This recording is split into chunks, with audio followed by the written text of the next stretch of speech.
വിശുദ്ധ Lawrence 257 Sixtus ദ്വിതീയൻ മാർപ്പാപ്പയായ ശേഷം തനിക്ക് ഏറെ പരിചയമുണ്ടായിരുന്ന ലോറൻസിന് ഡീക്കൻ പട്ടം നൽകി.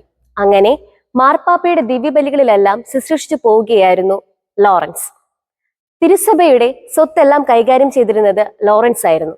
അതുകൊണ്ട് തന്നെ മാർപ്പാപ്പ ആർച്ച് ഡീക്കൻ എന്ന പദവിയാണ് ലോറൻസിന് നൽകിയിരുന്നത്.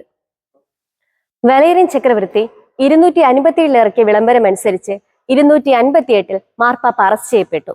അദ്ദേഹം കൊലക്കളത്തിലേക്ക് മാർച്ച് ചെയ്യുമ്പോൾ ലോറൻസും അദ്ദേഹത്തെ പിന്തുടർന്നിരുന്നു.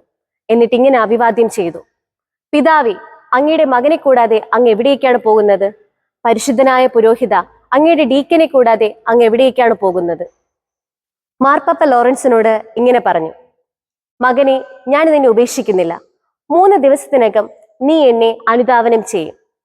നിന്റെ കൈവശമുള്ള തിരുസഭയുടെ സ്വത്തെല്ലാം പാവപ്പെട്ടവർക്ക് വീതിച്ചു നൽകുക. ലോറൻസിന് സന്തോഷമായി. ലോറൻസ് തിരികെ ചെന്ന് തന്റെ കൈവശമുണ്ടായിരുന്ന സഭയുടെ സ്വത്തെല്ലാം പാവങ്ങൾക്കും വിധവകൾക്കും വീതിച്ചു നൽകി. പിന്നീട് റോമൻ പ്രിഫെക്റ്റ് അവന്റെ പക്കലെത്തി.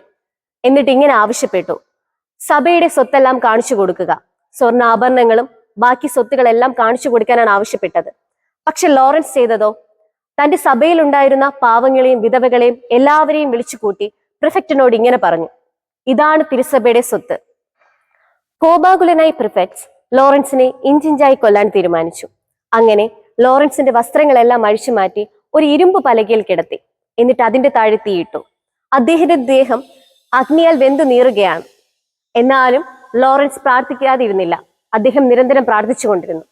പിന്നീട് ലോറൻസ് മരിച്ചു. റോമിന്റെ മുഴുവന്റെയും മാനസാന്തരത്തിന് അങ്ങനെ ലോറൻസ് കാരണമായി.